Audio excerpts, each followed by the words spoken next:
Okay, we're in part three of the interview with Commissioner John Manning, who's seeking re-election this year to the Lee County Commission. We just talked about the Horizon Council and economic development issues. And up to this point, you had talked about the success of this money. We certainly have seen Alginol here grow and bring some of the money over here. But algae itself has come under scrutiny, maybe because of the 2012 election and all the dynamics behind that. Are you confident in the businesses that have been invested in here, from Alginol to Source Interlink to VR Laboratories? Anytime, David, that you have other technologies, and I will give Cylinder as an example of faulty investment from the federal government standpoint of view, you have to scrutinize and vet these companies very closely.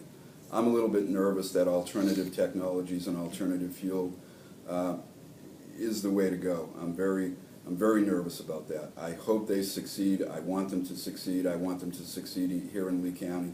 But nationally, we need an energy policy that doesn't distract from those industries, but allows us to drill for our own sources of oil and bring those prices down. I have no problem with what the board did. I may not have voted the same way with respect to Alginol, but we've got VR Labs as well. We've got other businesses, some that started in Collier. Now we have them moving into Lee County. So I'm very excited about that aspect. But I do a lot of research before I make millions of dollars of decisions like that. And I can tell you right now, that one had me a little skeptical, but I wasn't on the board at that time, so I had to read, from afar and research it from afar. I hope they were very successful, but I vet these things out very closely. Well, what is, in your mind, the single most pressing issue the county faces right now? Well, I think there's two, 1A and 1B, and 1A would be the financial health of the county, and 1B would be the economy. We've got to have this economy recover. When you rely on construction and real estate for decades and decades and decades, and they're very important and vital industries and businesses in Lee County, we have to diversify that economy, and now more than ever before. So we can bring the construction people back into the workforce, so we can bring the real estate industry back up to where hopefully it was a few years ago. It'll never be where it was in 2005 because that was not good, fiscal planning on the part of anybody. The speculation in Lee County was rampant. Not long ago, we were number 67 out of 67 counties in terms of property tax growth. We can't rely on residential rooftops anymore. We have to diversify this economy, and I'm focused like a laser beam on that, Luis, because it's important to this county. It's also important to our school district to change the methodologies that they use to teach kids and get them into STEM education processes as soon as we can. And we're working with the school district on the Horizon Council to do just that. So those are the 1A and 1B, I like to call it. So. And this year, pending your re-election, you're in the right end, and historically, obviously, in these races, the incumbent has generally won those races. So, assuming that you do win re-election, only 2 commissioners will definitely be on the board come November. What is your hope for what the commission will look like? What its priorities will be? You've talked about the economy, but in order to do you believe it's important to have greater camaraderie and talk about what your priorities might be for the 2015 I do indeed, David, and I will tell you what I've tried to do very diligently is forget the personalities and focus on the issues. If we can do that, I think we'll be fine. If we can act professional with each other, I think we'll be fine.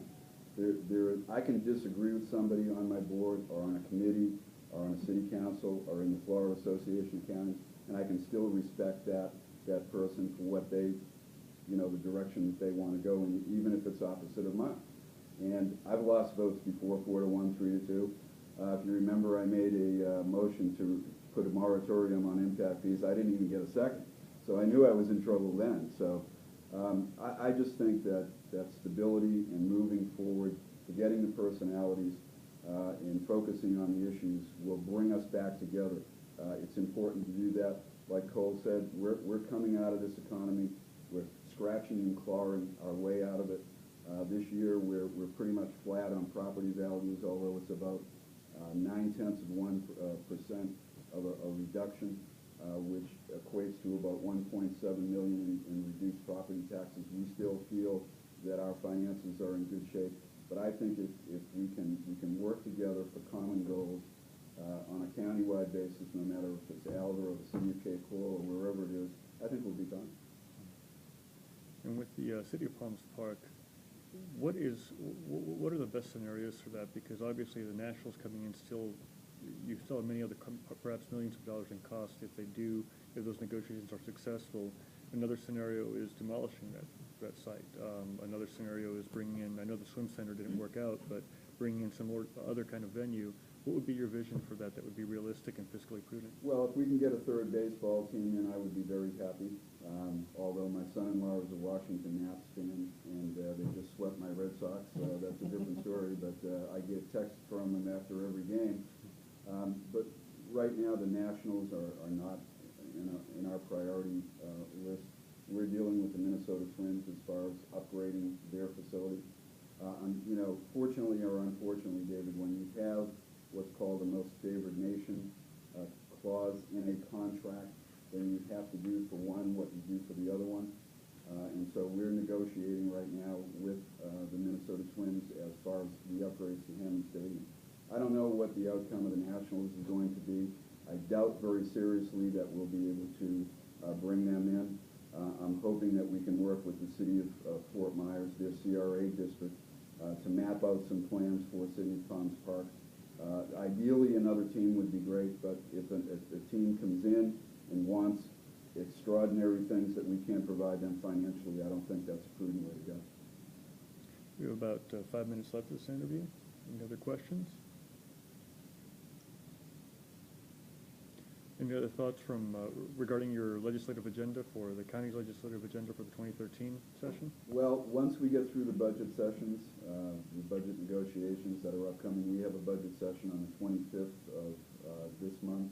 That'll focus and make more clear what our goals will be. We have to make sure we're in the businesses that we should be in and not businesses that we shouldn't be in. And we need to get back and make sure that we're in our core services and provide those.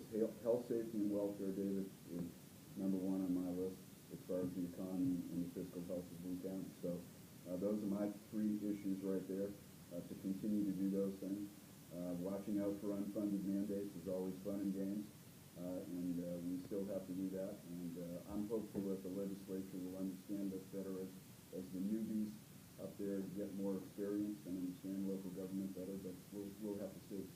Right now, we've got the Medicaid issue and other issues that we're fighting with the state with, and that's unfortunate that we're doing it that way, but that's what it comes down to. We believe that their billing system is incorrect. They don't think so. We'll find out. Any final thoughts? That's it. Well, thank you very much. Commissioner Manning, we appreciate the editorial board members here, and we're signing off.